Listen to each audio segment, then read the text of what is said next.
So welcome back to the Defiant Spirit and the Defy Your Number Enneagram System. I am Baruch Levy, also known as B, and I am delighted to be sharing with you another podcast together.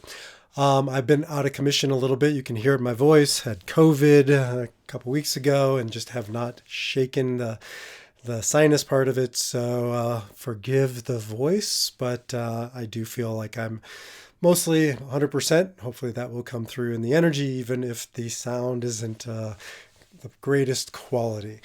Now, I am recording this, and it is Valentine's Day. And I'm a little behind because I was down in Florida with my good friend Michael Feiner working on our Wealth 360 program. Got back, went into COVID, and now that I'm out of it, here I am on the day that normally I would drop the podcast. So I'm going to create it and I'm going to drop it all in one day because I don't want you to miss out on a single thing. And I just love it. And I also love the regularity of having at least once a week offering, if not more. So on this Valentine's Day, I would love to talk about the Enneagram and intimacy, because to me, that is what the Enneagram is all about.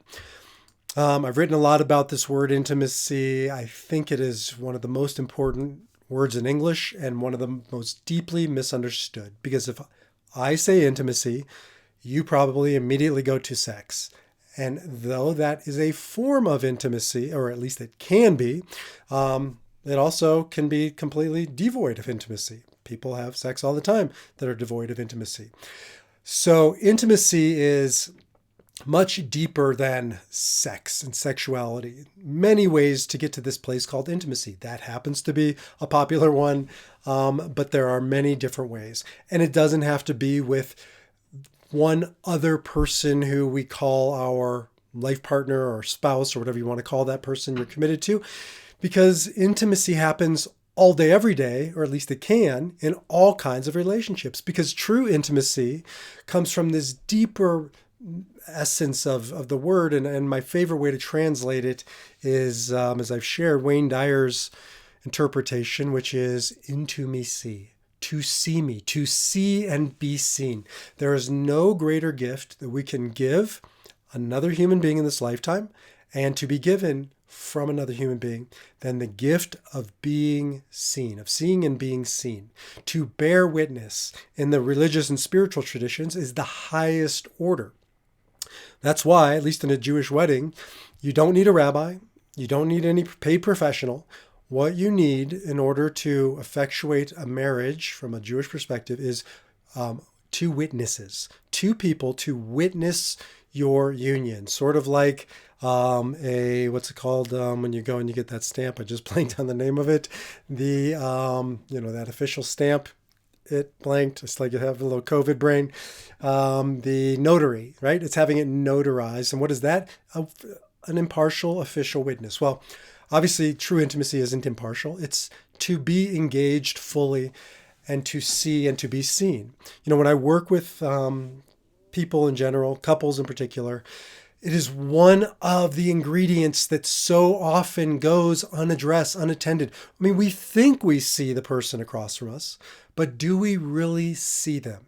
And one of the ways the Enneagram has helped me so much in my life and in guiding other people is it's a roadmap of intimacy, because I can't always see another person's roadmap. And what seems like intimacy to me, being seen, to other people may not feel like being seen at all. This was made famous in the book, The 5 Love Languages. I want to say it was Gottman. I don't think it was John Gottman. I forgot who wrote The 5 Love Languages. I'll look it up later. But it's well known.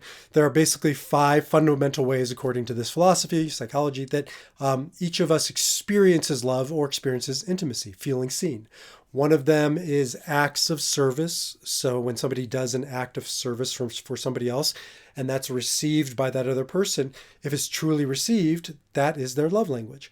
Acts of service, quality of time, trying to remember these off the cuff. So spending quality of time with another person, that can be as an act of that can be an act of seeing and feeling seen. Gifts, obviously, and Valentine's Day, gift giving, so giving somebody a gift. Physical touch. So for some people, that is sort of the love language. That's a way to feel acknowledged or validated or seen. And did I say words of affirmation? So words of affirmation, saying words that affirm. Now, it kind of seems obvious until you really start looking at individuals or you start thinking about yourself and you realize some of those to me sound like intimacy, sound like the person across from me who gives me that thing or offers me that love language really does see me. But other times, you know what? Like some of those do not resonate at all for me. For instance, I struggle deeply with physical gifts and getting them and feeling that. And Ariel and the kids know that, if they want to give me that sense of intimacy, there are better ways to get there that I can truly access. Now, I got a lot of work to do, around learning how to receive gifts. That's another issue. But this isn't really about me doing my work. This is about me being seen. And so the people around me know that giving me a present isn't the way to see me. And we'll get to, my love language. But for that, I turn to the Enneagram. Now, if you're looking at this on YouTube, then you'll see a slide. And if not, I'm happy to send you the slide, or you can get it over at defiantspirit.org. I'll put it up there on the podcast page.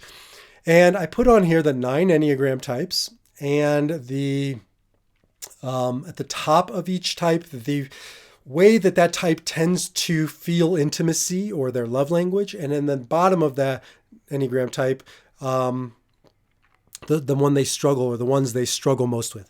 This is not hard science. I could probably make a case for all 5 love languages for each type. You're not going to pin me down and hold me to these. I just sort of went through and thought about it while sitting, and the people I work with, the people I know of these types, and what came to mind. But I would love to hear from you to make an alternate case for each of these types. However, this is just sort of my first blush at this on Valentine's Day. So these are 9 sort of cheat sheets, if you will, for the Enneagram types in your life. And I'm just going to go around, and we'll start with Enneagram 1. So Enneagram 1s, now I do feel pretty confident about this one. Enneagram 1's the reformer, sometimes called the perfectionist. Just jogging your memory, you can always listen to previous podcasts on each one of these. We now have all 9 of these for you. Enneagram 1 are the most detail-oriented, the most perfectionist, the most driven to make their world a perfect place. They have tremendous pressure on them, mostly that they've put on themselves. And it can be a blessing, and it can also be a curse. And once I learned about the ones in my life, I use the example of my son quite often, that my job is never to give him more words of criticism, because he has plenty of those in his head. Ones are constantly critiquing, criticizing themselves and others. So they seem oftentimes, when they're reactive, very critical. However, once I realized this, I realized my job is to take away those words of criticism and replace them with words of affirmation, words of praise, words of validation, validating all the hard work that my ones have done in my life or are doing in their life. And I see what happens to a 1 with these words of affirmation. You can just watch their tension level drop. And so, of course, he likes quality gifts, not quality, that's not it, quality time, spending quality time. That's also a big one for a 1. They like that 7 freedom. That's why they have a line from 1 to 7. So they like things that can free them up.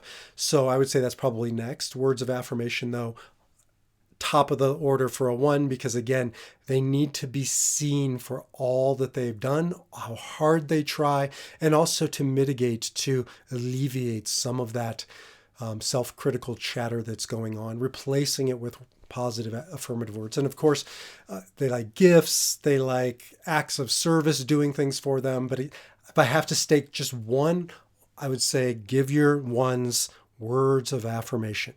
And I do see 1s struggling very much with touch. So 1s are part of the body type. but they're the least connected to their body of 8, 9, and 1. In that way, they're almost like stiff sometimes. And I see ones sort of buckle a little bit under the touch. And again, that's reactive. They can learn how to be open and effusive and huggy and whatever.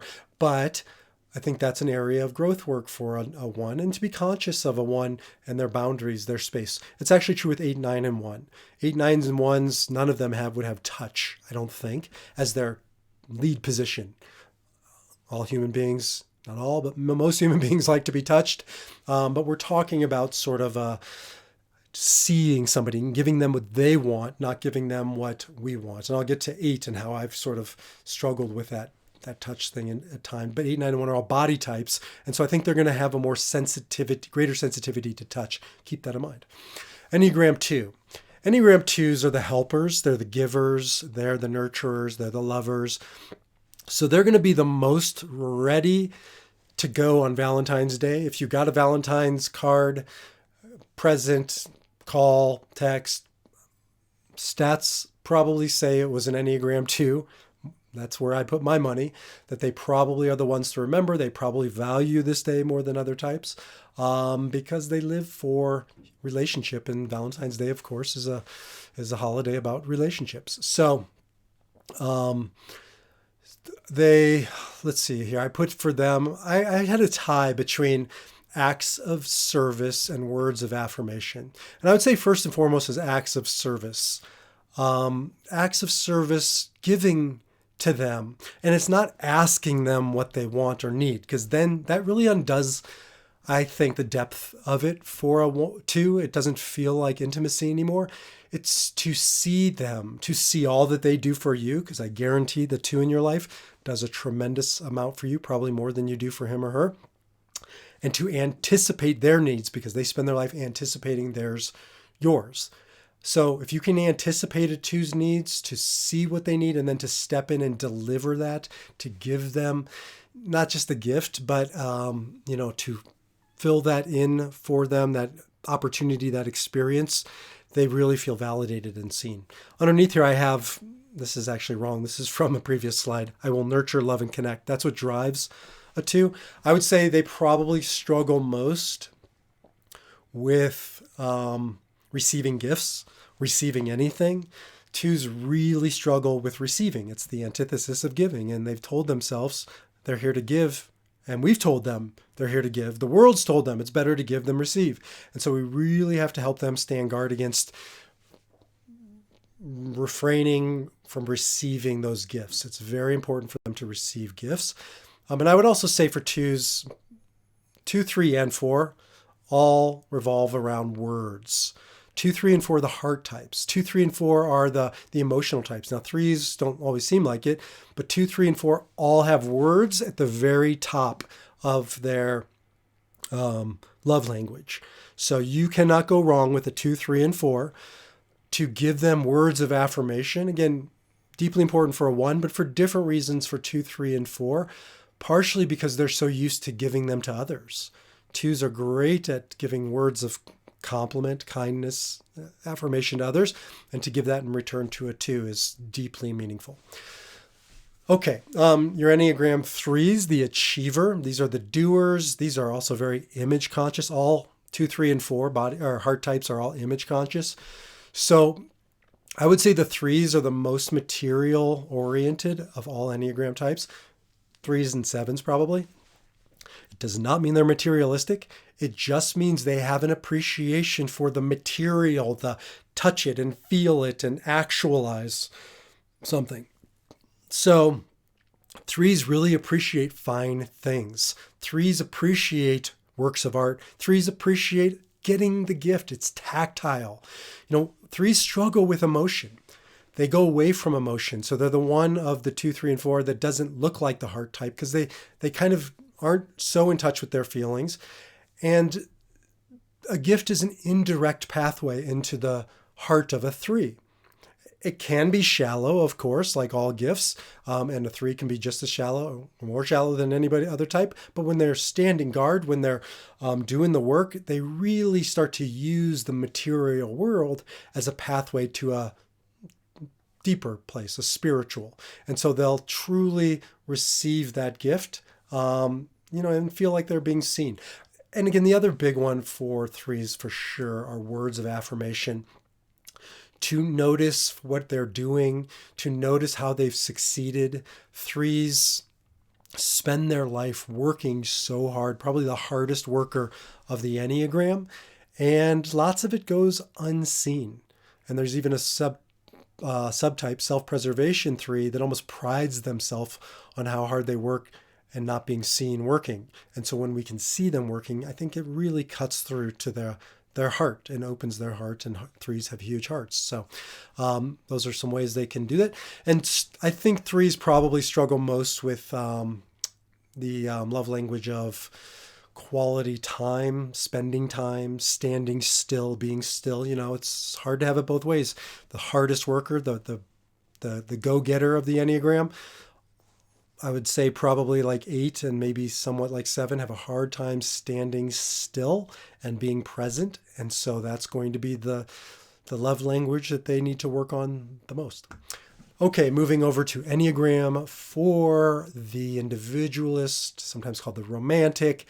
This is the depth of emotion, depth of everything of the Enneagram. 4 and 5 are sort of the bottom of the Enneagram for this reason. They're depth, 4's emotion, 5's intellect. 4s love it all. I know this because I'm married to a 4 and I have lots of 4s in my life. Words, they are people of words. 2s and 4s are people of words, but 4s are like poets with words. They just can't get enough. Most 4s don't speak in anything less than run-on paragraphs, not sentences. So it's just lots and lots and lots of words. So give them lots and lots and lots of words. I have to work on that. Believe it or not, even though I can just bombard a podcast, one-on-one, I can't match Ariella in the word department, in the quality and the depth and the quantity. And so I have to do a better job of getting over those one-syllable sounds. Yes, no, please, thank you. That's 2. So they love words. They love touch. I'd say probably the most touchy-feely, or one of the most touchy-feely of all types. So really, just making that connection appropriately, making that connection, making the bond, and time, quality of time. Absolutely, positively, no substitute for quality of time, spending time with a 4. So I would say, but above all else, words and really touch for the 4. Make them feel seen, and 4s deeply long to be seen, probably like no other type, because they feel so alone behind the borders of their being, alone in these feelings, unable to fully articulate and express them. So if you can help them put language to that love, they will feel validated and seen, right? They are natural poets. Doesn't mean you have to write poetry, but it does mean you have to go into that space of trying to give voice to the ineffable. That's a 4 word. Okay, moving on. And they struggle, I think, with probably gifts. One of the reasons why, it isn't, again, does not mean they don't want gifts. Go buy your 4 a gift. But you do have to remember, 4s are constantly living, feeling like they are not enough and that it's out there somewhere in the world. And if they get that one thing, then they'll have enough. They'll feel the void is filled. And a gift just never is quite enough. It never scratches the itch. So Ariella really talks much more about quality of time and experiences than she does about gifts. And the other 4s I know do as well. They want that recognition and that validation. And in some ways, a gift, something tactile or tangible, almost diminishes the ineffable, the inexplicable quality, versus the 3, which really likes the tactile, touch it and feel it. Okay, moving over to 5. Enneagram 5 is the investigator. They're the thinker. They are the intellect of the Enneagram types. So Enneagram 5s are an enigma to a lot of people, because if we approach them on our terms, then we don't really see them. 5s hate surprises. So whatever you do, don't surprise them. They're always trying to understand. Well, you can't understand something that you didn't have time to prepare for. So one of the gifts you can give your 5 is just the gift of, this isn't really one of the 5 love languages, but the gift of preparation and, knowing it's coming. Minimize the unknown. 5s don't tend to like touch. They don't necessarily respond to words, probably the least verbal or verbose of the Enneagram types, unlike the 4. 4 and 5 are yin yang in this way. So they're going to want minimized words, probably minimized touch, really sort of a very strong boundary. 1s and 5s can look a lot alike in this way. Clear boundaries and borders, because 5s live with this constant feeling that they're almost being depleted, especially when it comes to holidays like Valentine's Day, especially when it comes to things like emotion. And so they'll withdraw behind sort of a boundary or even a barrier if they feel threatened or reactive. So giving them that space, not encroaching. Again, they may very well be responsive and healthy and invite you across, but you need to respect that space. So what do they like? I've seen it. 5s they like tangible gifts, as long as they're sensible gifts. I don't think they would like frivolous gifts. 3s might like extravagant gifts, but I would think, excuse me, I would say 5s probably like practical gifts, probably like a subscription to Time magazine or whatever their media and medium of choices to fill their brain. They might like the the hair trimmer for a Father's Day, or I guess Valentine's Day, or they might like something practical and tangible and useful in a way that other types may look at that like, you don't see me. Does not mean they don't have a romantic streak. Sexual 5s can have a deep romantic streak.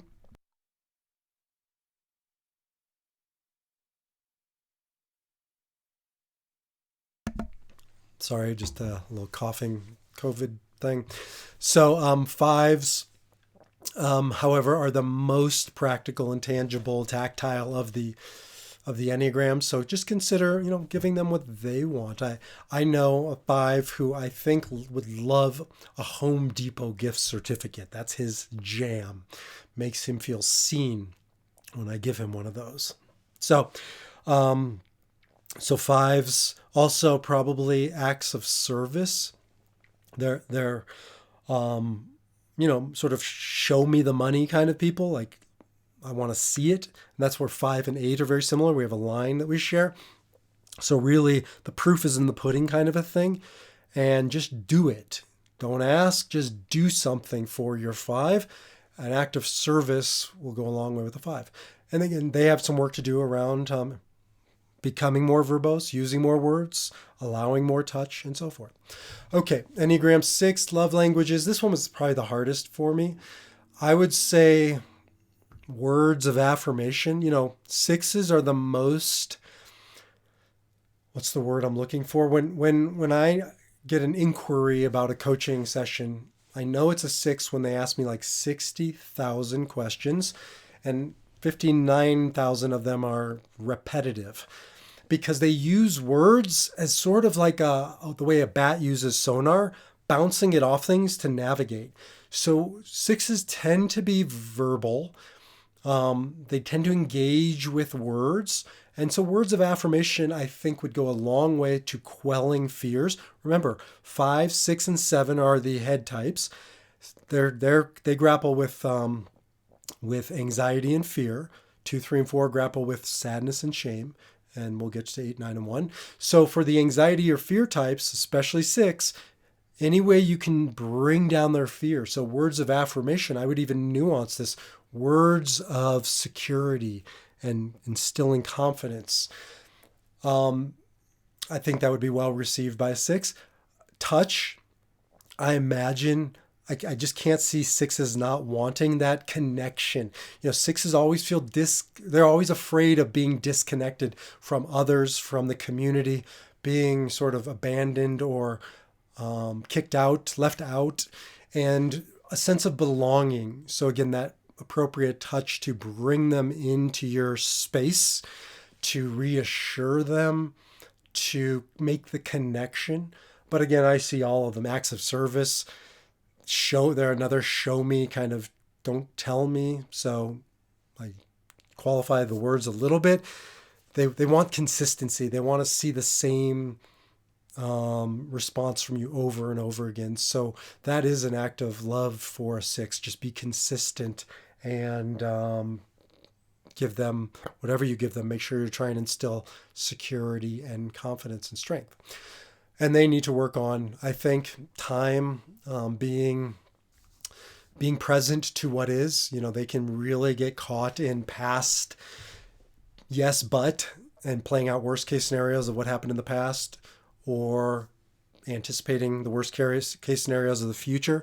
So I think 6s have a lot of work to do around being present, as do 7s. So that takes us into 7. The optimist, the enthusiast, the visionary, called different things in different systems. This one was, for me, a toss-up between quality of time, because 6s love experience. They live for experience. They're the most experiential of all types. And so giving them unique experiences, but your presence, your quality of time, but it might be buying them a white water rafting trip for them, to go on by themselves. I don't know. That might make them feel seen. So it isn't just about you going with them, no offense. It's about the experience. However, they tend to be social, the most social of the Enneagram types. So they probably want you to join them in the raft. And that line between 1 and 7, that's where 1s go to really get that freedom. And so I see 1s looking a lot like 7s, wanting that experience. So coming back to 1s, you might want to give them a trip. I know my son perks up when he goes on a trip. So quality of time, just experiencing life with them, taking them to anything new for 7s is a feeling of being seen, like you know them. You don't want to take them to the same old, same old. 6s like repetitive. 6s like that certainty. 5s might like it. They don't like new. 7s like new. They're always anticipating what's next. 2s and 7s look a lot alike. That's why they're across from each other. They're both always looking forward, but 2s are looking at other people's emotions and needs. 7s are looking at their own needs and trying to fill that with, experience. So 7s, try and get ahead of them and give them an experience, a concert, whatever it might be you think that they would anticipate and want to go to. And the other one is just gifts. I'd say 7 and 3 are probably the most materialistic of all the types. Not a bad thing.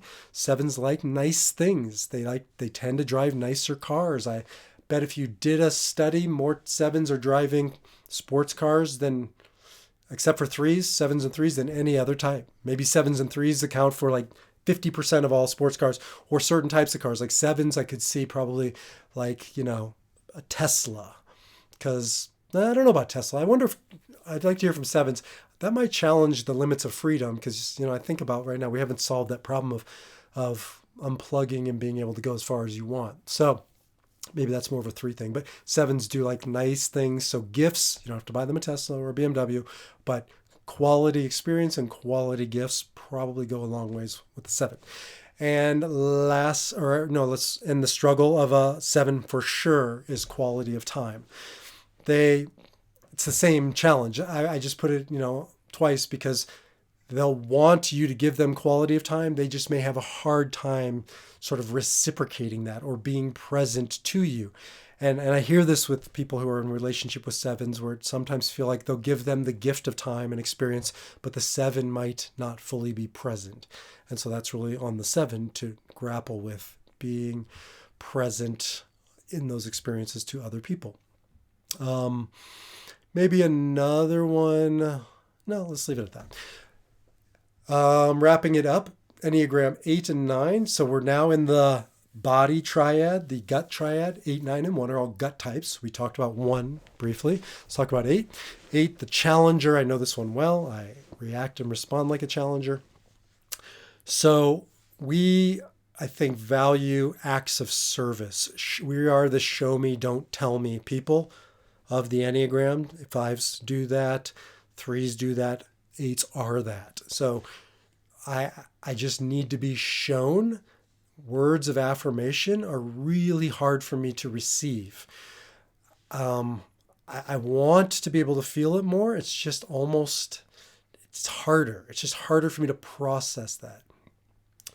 And the other one that I really struggle with probably are actually physical gifts. I don't know if that's just me or if that's an 8 thing, but I think it doesn't make me feel in control. So I think anything you can give to an 8 to alleviate that feeling of out of control. And if you give me quality time of your presence, right, I feel like, okay, that's important. And acts of service, doing something for me, taking something off my plate. 8s spend their lives trying to do for others. Doesn't mean we're magnanimous. In many ways, we do that to control the situation or control others. So when somebody can take that off of our plate, it feels fantastic. We're also pretty good at giving words of affirmation to others. We just don't always want to receive them for ourselves. Physical touch, I think, is for the 8 is either way. I mean, I can take it or almost leave it. It's not the most important thing, but I also don't kind of recoil or tense up around it like maybe a 1 would, unless somebody's pushing across my boundaries. If somebody wants to hug me and it's an appropriate hug, that's fine. But, like when I was a rabbi and I'd have random strangers wanting to hug me, and the long embrace or the kiss on the cheek that I don't want because I don't know you. That's true for lots of types, but for an 8, there's a boundary issue. And I think that's true for 8, 9, and 1. We have very strong boundaries and you just have to respect those boundaries and feel it out. But with an 8, you'll know because they'll basically put a hand up. So 9, last but not least, let's go to the peacemaker, the kindest, the easiest type on the Enneagram. 9s love to give like 2s. However, it doesn't come quite as naturally as 2s. And sometimes 9s will give even if they don't want to, or 2s don't even know they don't want to. They just go into gift giving mode. So 9s are very good probably on Valentine's Day, probably good at giving gifts. And probably if you're going to give them a gift, to give them some time, to quality of time, to be present with them. I see this with the 9s in my life, especially my daughter. She really perks up around just being given quality of time, especially by her mother, but by anybody. And gifts, physical gifts. I think that it's something she can it's tactile. She can touch it. She can make it her own. It's sort of hers. It's hers because, 9s can lose themselves and give away themselves. That's that time piece. They give away too much of themselves, or they can give away their things or not really stake their claim on things. And so that tactile, like it's my kind of gift thing, I think really speaks to a 9. But I do think being present with them and giving to them just that as a gift. I think they struggle with touch. I do see 9s being a little more like 1s, a little more not quite as in touch with their body. And so when other people force their way across that boundary, especially for 9s, because they don't have that ability to put up the, stay back message, that can be a little much. So be mindful of that. And words, I don't think they resonate with words nearly as much as a 1, and certainly not like the heart types. And you can really feel the difference between a 9 and a 2, I think, around their use of words, around their receiving words. 2's currency is words, and for 9s, the currency is more of an action. Again, they also are one of the least active types at times when they're in conflict. And so when you can give them something to remedy that conflict, do something to take away some conflict, do something to take away something difficult in their life, can be a godsend to a 9. So quality of time and acts of service. All 5 of these are love language for all of us. We just rank order them. Maybe we rank order them at different times in our lives. Maybe we rank order them when we're in different places, in our day, reactive versus responsive. Remember, you are all 9 of these Enneagram types. They're all 9 in you. You've learned how to kind of rank order them from top to bottom. If you do an Enneagram assessment with me, we'll get you a formal test back and results with all 9 types and how you rank order them. But you can also figure out your Enneagram type or explore all 9 types in the free ebook that I've created. Jump over to defiantspirit.org and you will find the complimentary ebook called 9 Enneagram Types, Walk Into a Bar. And you go through that and you just read. I think it's fun. I think it's engaging. And you can go through and figure out all 9 of your types. And remember, you have also all 5 of these love languages in you, and so does the person across from you. And the point isn't to pigeonhole them and to say, this is yours and this is the one you're not good at. No, it's for you to reorient yourself towards them on this Valentine's Day and every day, to see them, not to just see them physically, but to see them at a deeper level, to not give them a present that you want to give them. That's not a present. That's something else. To give them the present that they truly want and need. And ultimately, what they need, what I need, what you need, what we all need is to see and to be seen. I will see you, or I will talk to you on the next Defiant Spirit podcast. Until then, you know what to do. Defy your number and live your spirit.